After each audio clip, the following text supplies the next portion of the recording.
Bonsoir à toutes et à tous, bienvenue dans la VAR, l'émission qui tente de décrypter l'actualité du football local et international. Ce soir, ce sera en live exclusivement consacré au match entre le Sénégal et les Swatini. Pour en parler, nous sommes avec Linzo. Bonsoir Linzo. Bonsoir tout le monde. Comment te sens-tu après cet exploit du Sénégal? Je suis aux anges. On a un génie, mec. On a un génie, donc il faut absolument le garder, quoi. Pendant combien de temps?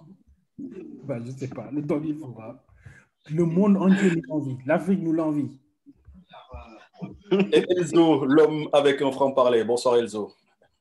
Bonsoir tout le monde. Est-ce que les nerfs sont tendus?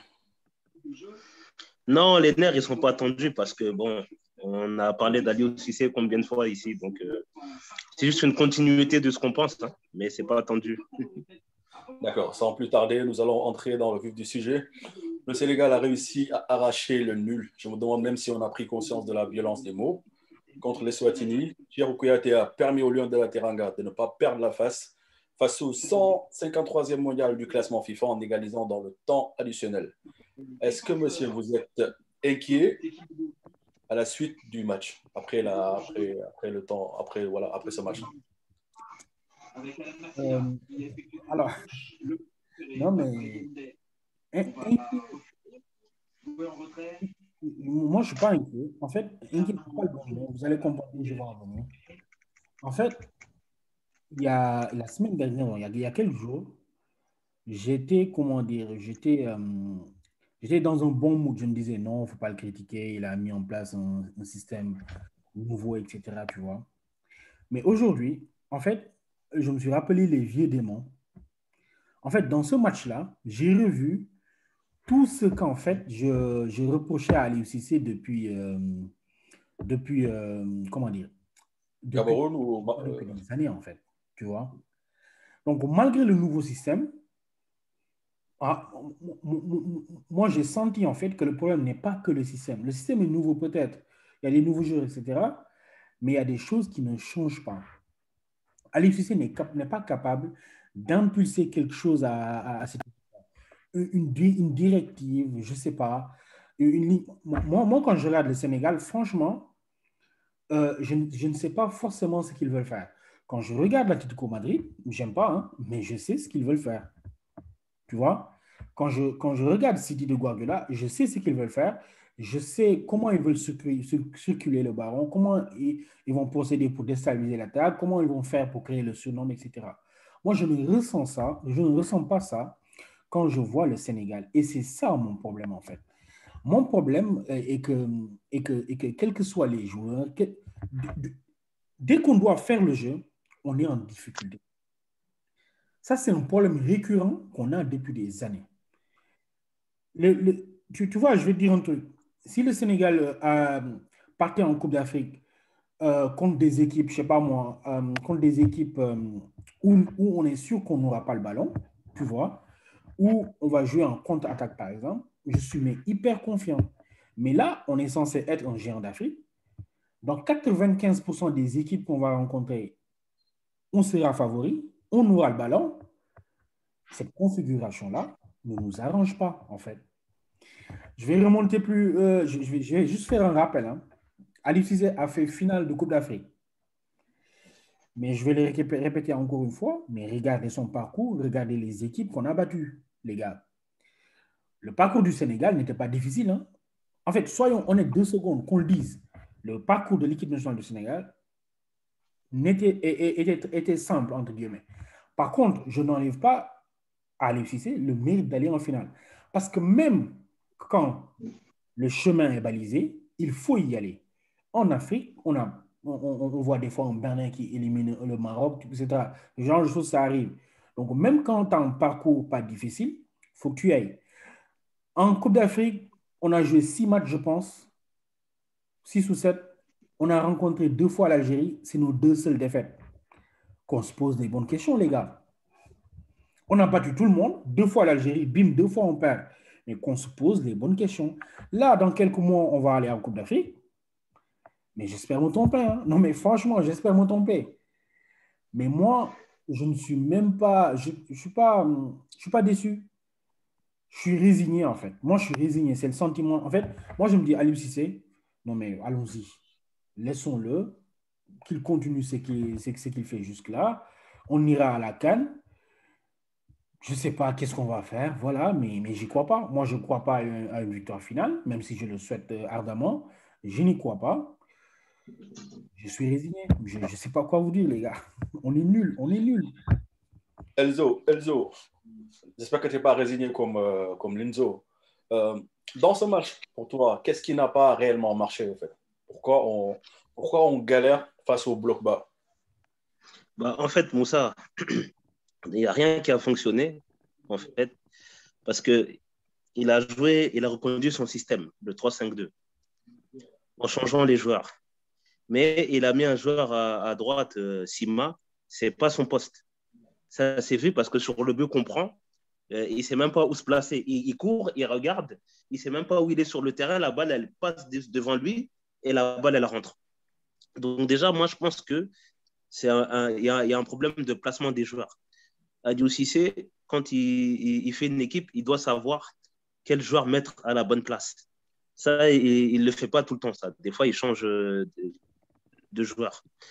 Après, la chose que je voulais souligner aussi, c'est que moi, j'ai vu les limites d'Aliou Cissé aujourd'hui. Bon, je le savais déjà depuis longtemps, mais aujourd'hui, j'ai vu les limites d'Aliou Cissé parce que au niveau de la possession de balle, il jouait trop latéral. C'est-à-dire qu'il n'y avait pas de. Moi, je n'ai pas vu une équipe sûre de son sujet dès qu'elle a la balle, veut proposer du jeu, essaie de combiner, essaie de dérouter l'adversaire. Moi, je n'ai pas vu ça. Moi, j'ai vu une équipe qui jouait sans jouer, en fait. C'est-à-dire, ils ont le ballon, comme c'est le Sénégal.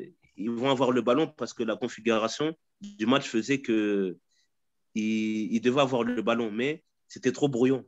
C'était brouillon, il n'y avait pas d'identité de jeu, il n'y avait pas de clarté dans le jeu. Et moi, il y a une chose que je voudrais savoir. Moi, j'aimerais bien savoir ce que Aliou Cissé il demande aux joueurs. Quelles sont les consignes de jeu qu'il donne? Parce qu'on n'a rien vu. On n'a rien vu, ça tâtonne et ça laisse rien de bon pour l'avenir. Parce que si face au 153e mondial, tu joues comme ça, moi, je ne sais pas ce qu'on peut espérer de bon pour la suite. Hein, vraiment. Linzo, dans le jeu, qu'est-ce qui a réellement manqué? Parce qu'on l'a vu, bon, on va prendre un exemple comme le Cameroun, c'est typiquement la même chose. En fait.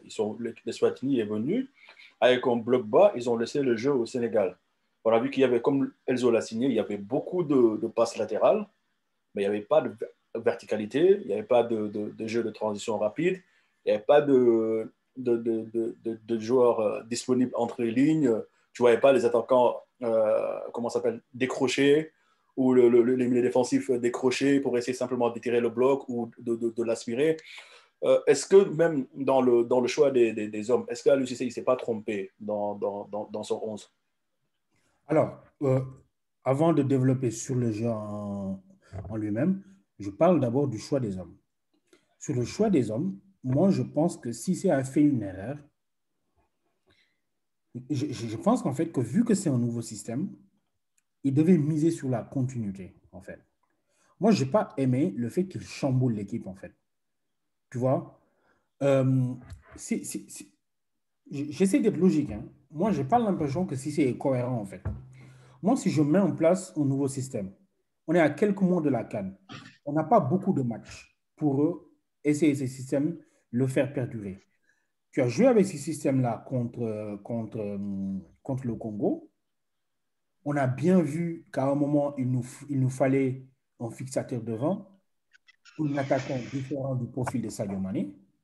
Mais très bien, reconduis le même 11, moins les blessures, tu vois, quitte à les faire jouer 45 minutes, hein, mais reconduis le même 11, mais par exemple, Ganegay, les blessés, je ne sais pas qui y avait comme blessé. Moi, j'avais entendu aussi que Sadio Mané était blessé, il a joué. Idriss Gueye, j'avais entendu qu'il était blessé, il a joué. Tu enlèves Abdou Diallo parce qu'il est blessé, tu vois. En fait, tu gardes la même ossature. Ce que je veux dire, c'est qu'il fallait garder la même ossature et faire quelques ajustements. Tu mets Maïdiane titulaire, tu fais les petits ajustements, tu gardes ton ossature, et là, Cette équipe-là qui a joué contre le Congo, il va y avoir de la continuité. On va voir. Et cette équipe-là, bah, l'optique, c'est de construire avec cette équipe. Mais tu reviens 3 jours après, mais tu changes tout. Tu changes tout avec les mêmes. En fait, il n'y a pas de continuité. Moi, je n'ai pas l'impression qu'ils voulaient vraiment tester un groupe dans l'optique. Je me suis dit, ah, ce système-là, je l'aurai, je vais pouvoir l'utiliser à la CAN.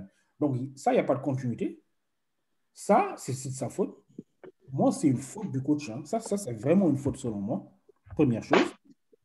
Deuxième chose, sur le jeu, le problème est toujours le même.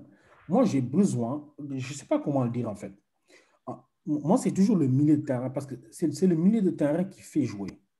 Moi, je pense que le milieu de terrain du Sénégal, il nous faut plus de créativité. Moi, j'ai aimé le fait que Crépin soit introduit au milieu. On en parlait même la dernière fois.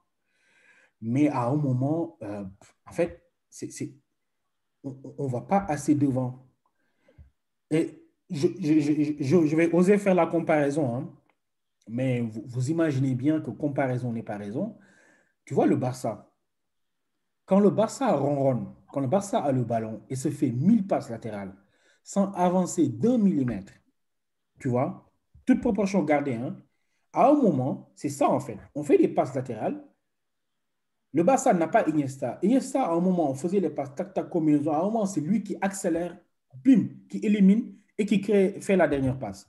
Moi, c'est ce jour-là qui manque. Il nous faut ça, en fait. Dans les combinaisons de passes, etc., il faut qu'à un moment, on trouve de la verticalité, des joueurs qui font des appels en profondeur, etc. Mais ça, Aliou Cissé, moi, j'ai l'impression qu'il ne voit pas ça. Ce que je lui reproche, justement, c'est de ne pas voir ça, en fait. On est là, ça rentre, etc. On continue, on continue. À un moment, on ne se dit pas, mais stop. En fait, moi, je veux voir ce qu'Aliou Cissé dit à la mi-temps. Moi, ça m'intéresse. Parce que le mec, moi, je suis sûr qu'il est là-bas à dire, oui, c'est bon, on vous encourage. En fait, on dit que le coach ressemble souvent au joueur qu'il a été et l'équipe ressemble à son coach. Moi, je ne suis pas dans l'intimité du vestiaire, mais j'ai l'impression qu'Aliou Cissé parle de tout sauf tactique, quoi. Qu'est-ce qu'il dit tactiquement à ses joueurs? Moi, ça m'intéresse. J'ai l'impression que le gars, il est là, il est bon pour motiver les joueurs. Il a le background parce qu'il était ancien joueur. Donc, il peut parler au coach, il peut parler aux joueurs. Il a une certaine légitimité. Les joueurs binationaux, etc., ils connaissent à lui, c'est le capitaine de l'épopée en 2002, etc. Donc, il a cette légitimité-là pour leur parler, les faire venir, etc. Mais est-ce que tactiquement, le mec est doué? Je pense que depuis 6 ans, on a la réponse. Pour moi, il n'y a aucune ambiguïté dans la réponse. Hein. Aliou Cissé, il n'est pas bon tactiquement, les gars. Là, on ne progresse pas. Malheureusement, on a des dirigeants. En fait, le problème du Sénégal, et il faut se détacher de ça, il faut des dirigeants courageux, des dirigeants qui connaissent le football. Aliou Cissé, on devait s'en séparer après la CAN. Après la CAN, il fallait l'appeler, lui expliquer, le féliciter et lui expliquer que là, on veut passer à l'étape supérieure. Mais si Augustin avait fait ça, mais personne n'allait comprendre. Beaucoup de gens n'allaient pas comprendre. Mais ceux qui connaissent le football, les gens avertis, je ne parle pas de ceux qui courent dans les rues après la finale pour dire oui, félicitations. Non, je ne parle pas de ces gens-là. Les gens qui connaissent le football, les journalistes sérieux, les analystes savent qu'avec Cissé, il y a quelque chose qui nous manque. Et on va le chercher, on va ailleurs. J'étais en train de discuter avec un ami qui me dit, oui, mais si tu enlèves Cissé, tu mets qui? Sous-entend en fait que si on enlève Cissé, on doit prendre un coach local. Moi, je m'en fous. Hein. Un coach local, un blanc, un malgache, un asiatique, un coréen, je m'en fous. Moi, je veux un coach qui fasse progresser l'équipe nationale. Les meilleurs résultats de notre pays, on l'a fait avec un Français, un étranger. Donc avant d'être nationaliste, il faut avoir le matos chez toi. Chez nous, si on n'a pas le matos, bah, on va le chercher ailleurs. Voilà. Dans les coachs locaux, bah, il y a Dabo, mais Dabo, il est jeune, il n'a pas forcément l'expérience. Je ne sais pas tu D'abord, vois, il ne veut pas brûler les étapes. Hein. tu vois, il n'a pas ce background d'ancien joueur. Je ne sais pas si le poste est vraiment fait pour lui. Parce que le job de coach, c'est pas seulement le terrain, mais il faut avoir le background, savoir manager, etc. Mais qu'on cherche un autre, bah, qu'on aille chercher un autre. Là, comme je dis, je suis résigné. Moi, j'attends juste la CAN. Je vais prier, hein. Je vais prier pour que le Sénégal aille jusqu'au bout, hein. C'est l'objectif. De toute façon, moi, j'ai prévu d'y aller à la CAN. Donc, je veux vivre des émotions. Mais franchement, j'y vais à reculons. Je vais y aller à reculons parce que je n'ai pas confiance en Cissé, c'est tout. Maintenant, je me demande qu'à être surpris. Hein. Le jour où AFC va me surprendre, mais la CAN, si on la gagne, ce ne sera pas avec le jeu de Cissé. Hein. Juste avant que tu te Ah, prononces, Elzo, j'avais posé une question sur Facebook. Il y a des gens qui avaient répondu juste pour abonder dans ton sens. Il y a Elash Omar Khan qui nous a dit un effectif bien au rendez-vous, mais on a besoin d'un coach qui pourra faire sortir leur potentiel. Et il y a Moura Cissé qui a dit tout d'abord, inconcevable de jouer en 3-5-2 à la fois Mbaye Diagne, Mamba Bacham et Sima dans le même ose, et de mettre ce dernier sur le côté et l'imposer ce rôle de latéral droit en situation défensive, c'est vraiment le summum de la médiocrité. Il y a des gens qui ont été aussi extrêmement durs à l'encontre d'Aliou Cissé. Elzo, est-ce que c'est pas, si Aliou Cissé a opéré à ce turnover, est-ce que c'était pas parce que tu disais que l'Eswatini, que c'était une nation faible, qui est 153e du classement FIFA, est-ce qu'il ne se disait pas que peut-être qu'avec les joueurs dont il dispose, qu'ils étaient capables de battre cet adversaire quand même qui n'est pas si redoutable que ça. Même si, comme je l'ai rappelé dans l'autre live, à l'aller, ils nous avaient, bon, j'en ai pas parlé, mais à l'aller, ils nous avaient causé quand même, dans leur temps fort, beaucoup de soucis. Et l'Eswatini est la seule équipe à avoir marqué contre le Sénégal. Est-ce que tu ne penses pas qu'Aliou Cissé avait peut-être sous-estimé cette équipe, ce qui l'a poussé à peut-être opérer en turnover? Bah, moi, je pense que Aliou Cissé, il a convoqué, je crois, 26 joueurs. Je pense qu'il a voulu faire aussi une large revue d'effectifs. Parce que, bon, quand tu fais une liste, tu sais que tu es déjà qualifié. Les joueurs que tu appelles, il faut aussi les faire jouer, il faut les tester. Donc, je pense qu'il a voulu, en se disant, bon, c'est l'Eswatini, on est déjà qualifié, c'est une nation qu'on ne connaît pas. Donc, je vais essayer de tester les joueurs qui ne jouent pas d'habitude pour voir ce que ça donne. Tu vois, moi, je ne fais pas le reprocher d'avoir essayé parce qu'une équipe, il faut aussi que ce soit homogène. Ça veut dire qu'il faut installer de la concurrence. Et il faut voir, parmi les joueurs qui ne jouent pas, s'il y a des potentiels titulaires. Donc, moi, je ne suis pas contre le fait qu'il essaye. Mais moi, je suis contre le fait qu'il n'a pas fait jouer forcément les joueurs à leur poste. Et c'est ce qui a fait défaut aussi à l'équipe. Et comme je le disais, moi, je ne sais pas vraiment Je reçois ce que Denzo il dit. Je pense qu'Aliou Cissé, c'est plus un meneur d'hommes plutôt qu'un tacticien. Parce que c'est vrai, et c'est un ancien, c'était le capitaine de la génération 2002. C'est quelqu'un qui a une forte personnalité dans le groupe, qui peut motiver les troupes, mais ce n'est pas un tacticien. Un entraîneur, il est là pour motiver, mais on lui demande autre chose aussi. C'est-à-dire d'être tacticien, de préparer ses joueurs, de donner des consignes. Et moi, je pense qu'Aliou Cissé, il n'est pas capable de faire ces choses-là. Donc, après, quand c'est comme ça devient difficile. Après, si je dois ressortir un joueur dans le match d'aujourd'hui, bah, je ressortirais peut-être Nampalys Mendy parce que je pense qu'il a fait un beau match. Hein. Il a fait un très beau match. Hein. C'est le seul joueur que je peux dire qu'il a fait un beau match. Sinon, les autres joueurs. Après, Ballo Touré, il a essayé. Hein. Il a essayé parce que le jeu est penché à gauche, plus à gauche qu'à droite. Il a essayé d'apporter de la percussion, il a essayé d'apporter des centres. C'était pas forcément fameux, c'était pas brouillon, mais il a essayé. Donc moi, si j'ai deux, on va dire une satisfaction et demie, ça sera plus Nampalys Mendy. Mais par exemple, Crépin Diatta, bon, il est au corps du jeu, mais je trouve que quand tu es au corps du jeu, tu dois fluidifier le jeu, tu dois être capable de combiner avec tes coéquipiers. Voilà, il gardait trop le ballon et il le fait passer la tête. Dans le poste que Crépin Diatta joue, tu dois savoir te placer, tu dois savoir des gens où ils sont avant de recevoir la balle pour toujours avoir un temps d'avance. voilà, sur ton adversaire. C'est-à-dire, quand tu reçois la balle, il faut que ça soit fluide. Tu la remets en 1-2 touches, tu combines, tu te déplaces, tu la donnes, tu te déplaces. Et il n'y avait pas ça. Il manquait de la fluidité. Donc, tout le problème, c'est entre le milieu de terrain et l'attaque. Il n'y a pas d'osmose, il n'y a pas de complémentarité. Et c'est ça qui fait défaut à l'équipe. Donc, globalement, qu'est-ce que vous avez retenu dans les deux matchs-là, contre le Congo et contre les Swatini? Qu'est-ce que vous avez retenu globalement, de positif et de négatif?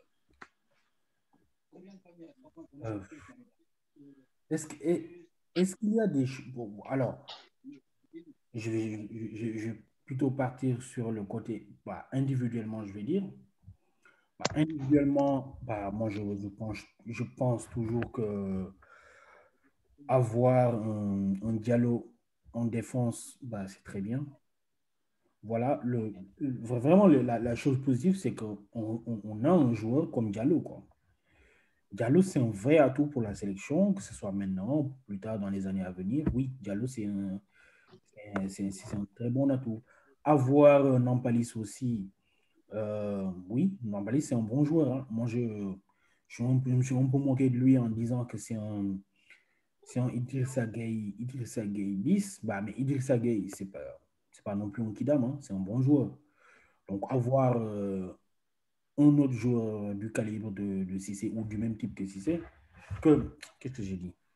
Je suis obsédé par lui Cissé. Du même type que Gana Gueye, c'est bien. Donc, Nampalis, en plus, il vient de faire un très bon match. Donc oui, moi, j'aime. Donc, c'est les points positifs, en fait. Moi, je retiens ça. Les points négatifs, voilà, on n'arrive pas à avoir un jeu collectif depuis. C'est pas que sur ces deux matchs-là. Hein.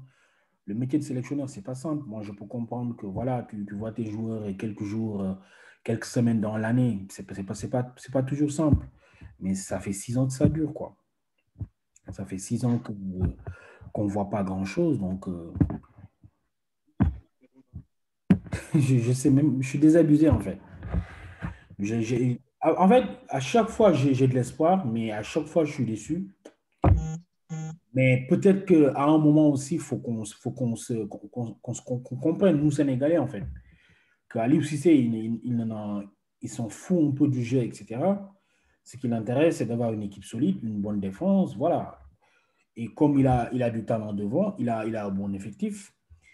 Et ces joueurs-là, individuellement, sauront faire la différence, quoi. Mais je n'ai pas forcément l'impression que le jeu, ça l'inquiète tant que ça.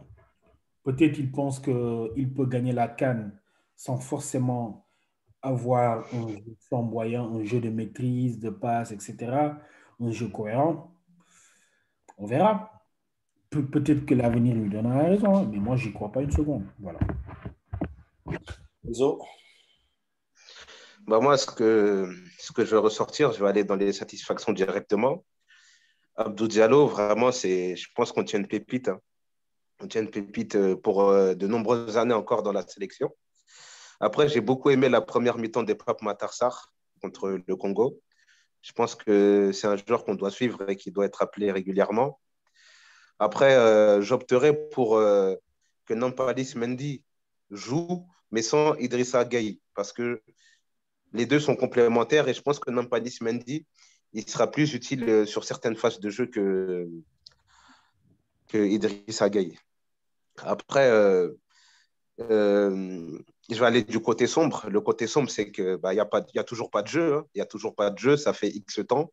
C'est ça qu'on reproche à Aliou Cissé depuis des années.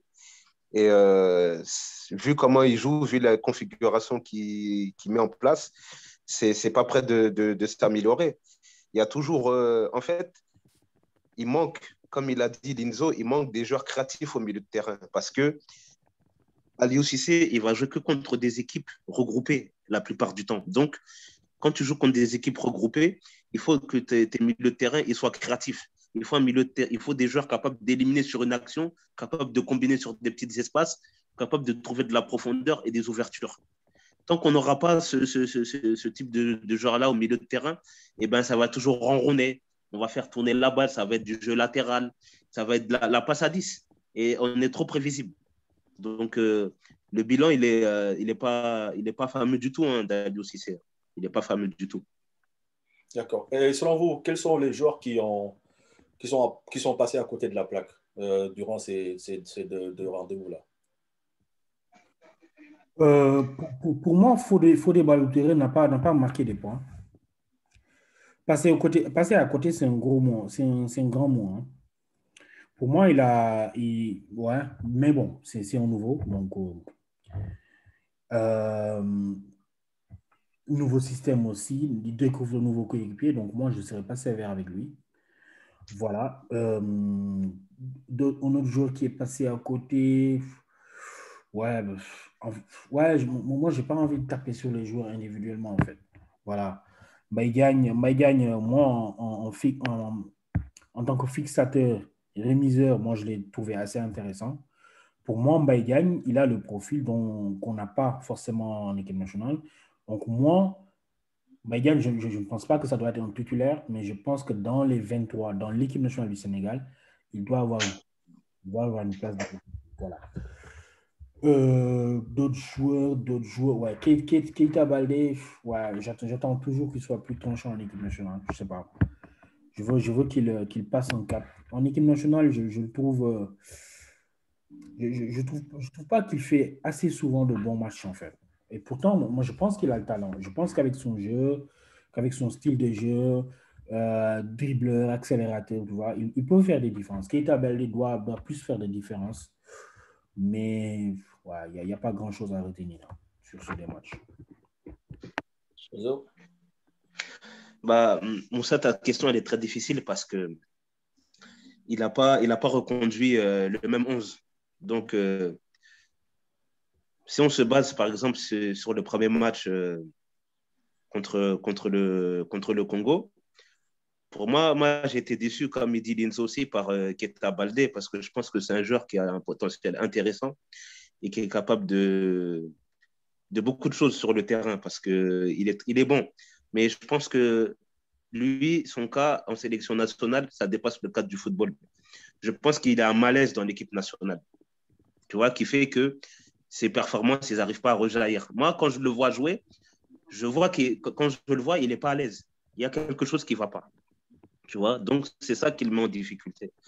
Après, Mbaye Diagne, aujourd'hui, bon, on l'a pas trop vu du match, mais bon, je pense qu'il est à l'image de l'équipe aussi, tu vois. L'équipe, elle était un peu brouillonne, donc il n'a pas pu tirer son épingle du jeu. Après, il n'a pas eu les ballons nécessaires pour pouvoir faire profiter de ses qualités. Donc,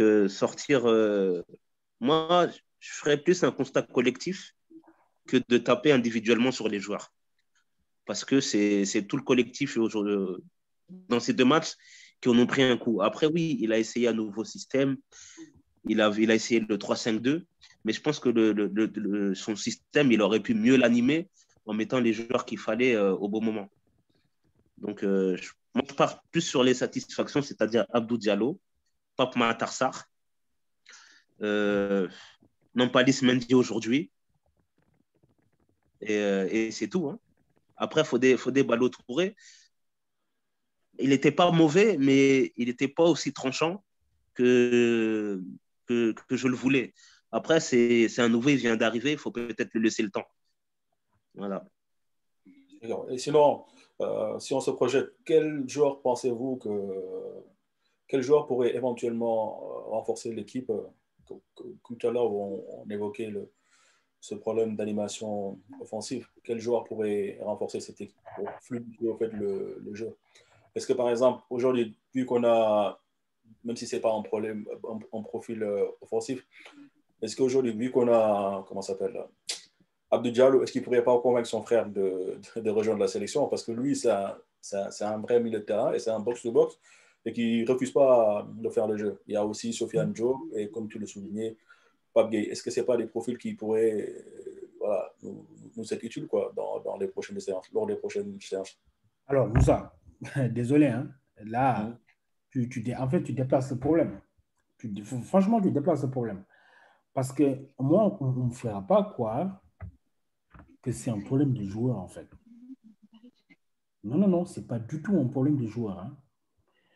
Hein. Les joueurs, en fait, c'est un problème d'attitude, c'est un problème de schéma de jeu.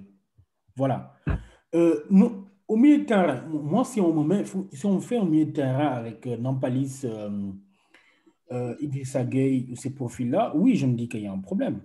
Mais on ne fera pas croire qu'en équipe nationale, pendant toutes ces années, on n'a pas un joueur au milieu de terrain qui peut faire des passes, tu vois, qui peut éliminer un ou deux joueurs, faire une avant-dernière passe. Ce n'est pas ça le problème. Là, Juste te préciser. Moi, moi, je suis d'accord avec ce que tu dis. Hein. Je sais qu'à l'UCC, ce n'est pas enfin un technicien. Mais je suis sûr d'une chose, c'est que les gars, ils vont pas le virer. Donc, on oui. sait que ça, c'est impossible. Là, il y a juste deux choix. Il y a deux choix, je te dis une chose. Moi, tout ce que tu dis là, je le sais. Hein.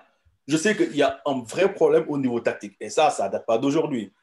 Donc, toi, ce que tu veux, ça n'arrivera pas. Moi, je ne pense pas qu'à l'UCC, ils vont le dégager. Comme tu le disais l'autre jour, les résultats abritent, ça ne suffit pas au football. Mais eux, ils se calent, comment ça s'appelle ils tiennent en compte les résultats bruts, en fait. Ils ne se projettent pas plus loin. Donc là, il nous reste juste deux choix. C'est ou bien on étoffe le staff en prenant quelqu'un qui est fort tactiquement pour épauler à l'UCC, ou sinon, on continue à piocher un peu partout en choisissant des profils peut-être qui pourraient nous apporter quelque chose. Là, lui trouver un assistant qui est bon tactiquement. Mais même ça, on ne va pas le faire. C'est ce groupe-là, ce groupe de coachs-là, c'est eux qui vont partir dans quelques mois à la CAN. Hein. Voilà. Les jours dont tu parles, en fait, tu les ramènes. Là, déjà, on essaie d'intégrer de nouveaux jours. Là, tu les ramènes, il faut les intégrer aussi. On aura combien de matchs d'ici la CAN? Moi, je ne suis pas sûr que c'est ça le problème. Là, en fait, encore une fois, moi, j'espère me tromper. Hein. Franchement, j'espère me tromper. Mais une équipe qui n'a pas la maîtrise du jeu, qui n'est pas capable de faire des différences en ayant le ballon, la plupart du temps, aura toujours des problèmes pour gagner une compétition. Maintenant, on va dire non, l'Afrique c'est spécial, etc. Bon, on verra. Moi, j'ai vu la Coupe d'Afrique, j'ai vu la Côte d'Ivoire, j'ai vu l'Algérie, j'ai vu le Cameroun à l'époque, etc. Mais ces équipes-là, vraiment, tu vois, tu jouais avec eux, ils faisaient quelque chose avec le ballon. Ils avaient des très beaux joueurs, etc. Le problème, c'est un problème tactique, c'est un problème d'attitude. Crépin Diatta, un joueur comme Crépin Diatta, je ne sais pas, un joueur comme Pape Matar Sarr, CV dans une moindre mesure, ces joueurs-là ne sont pas fâchés avec le ballon. Ils savent faire quelque chose, le ballon avec leurs pieds, quoi. Ces joueurs-là sont capables de le faire. Maintenant, c'est Alucé c'est lui le meneur, entre guillemets. C'est lui qui a les clés du jeu. C'est lui qui doit orienter le jeu tactiquement. Et c'est là le problème. Il faut qu'au milieu des terrains, qu'on joue verticalement, qu'on fasse des redoublements de passes, qu'on aille vers l'avant, je ne sais pas moi, des idées directrices dans le jeu. Tu vois, avoir des circuits préférentiels, comme on le dit, etc. Mais je ne vois même pas ça. Je ne le vois pas. Donc, le problème n'est pas un problème de joueur. Hein. Voilà, pour moi, ce n'est pas du tout un problème de joueur. Elzo. Moi, je pense que les joueurs que tu viens de dire, Pape Gueye, Sofiane Diop, Bakary Soumaré de Lille, je pense que ça peut être des bons renforts, mais Ibrahim Diallo. Ouais, aussi. Je pense que ça peut être des renforts pour l'équipe nationale, bien sûr. Mais je pense qu'avec les milieux de terrain qu'on a, on est aussi capable de produire du jeu normalement. Si Aliou Cissé joue avec une sentinelle, c'est-à-dire il joue avec Nampalis Mendy, il met Crépin Diatta et Pape Matar Sarr, ça peut marcher. Ça peut marcher. Parce que c'est vrai que pour gagner des matchs, il faut que le milieu de terrain il ait l'emprise sur le jeu. S'il n'y a pas de milieu de terrain on n'a pas de milieu de terrain qui sache manier le ballon, qui sache comment dire, percer les lignes, percer les lignes, ça ne peut pas marcher. Et aussi, j'ai noté une faille aussi dans l'équipe, c'est qu'on n'a pas de tireur de coup de pied arrêté. Et ça, aujourd'hui, c'est important. On n'a pas de tireur de coup de pied arrêté. Dans les coups francs, dans les corners, souvent, ça débloque les situations. Et j'ai regardé aujourd'hui le match, j'ai vu il y a eu plusieurs tireurs et tout, et on n'a pas vraiment de tireur comme Fadiga était à l'époque. On n'a pas ce joueur-là de coup de pied arrêté. Et aujourd'hui, on a besoin de ça aussi dans un milieu de terrain dans le football moderne. Donc après, on peut toujours les ramener, hein, les Pape Gay et tout, ils vont faire du bien à l'équipe, hein, c'est sûr, hein, ils ont des qualités, c'est des jeunes joueurs, il n'y a pas de problème. Mais je pense que déjà, avec ce qu'on a, on peut faire au moins quelque chose. Ça, c'est clair. Mais moi, je ne dirais pas le contraire de ce que vous avez dit. Mais bon, comme l'a dit, tu vois, le football, la base, c'est la tactique. Tu vois, l'autre jour, on disait, ouais, 3-4-3. La tactique, c'est très important. Et si tu as un sélectionneur ou un coach qui n'a pas les idées claires par rapport à ça, tu peux mettre tous les joueurs que tu voudras. Ça sera compliqué. Ça sera compliqué. Là, Bah on a oui, mis des joueurs. Aliou Cissé, il n'a jamais eu d'identité de jeu. Voilà, Depuis que. c'est Moi, je ne me compliqué, souviens quoi. pas d'un match. Moi, je me souviens pas d'un match du Sénégal que j'ai regardé depuis qu'il est sélectionneur où je me suis dit, waouh, on tient un match référence. J'ai pas. Non. J'ai Ouais, pas. bon, on va terminer cette émission par toujours comme ça, avec une onde de tristesse. Comme vous deux, voilà, moi j'ai été extrêmement déçu de la prestation de Lyon parce que je ne m'attendais pas vraiment à vivre une telle purge, mais bon, on n'y peut rien, hein, on est habitué avec cette équipe. Chaque fois qu'on tombe sur un bloc bas, ben, on a du mal. J'espère qu'ils auront le temps de rectifier le tir avant les prochaines séances lors des éliminatoires. Donc, je voulais juste profiter de cette occasion pour souhaiter un joyeux anniversaire à quelqu'un qui nous soutient beaucoup en partageant les contenus sur les différents réseaux sociaux. C'est Malexi.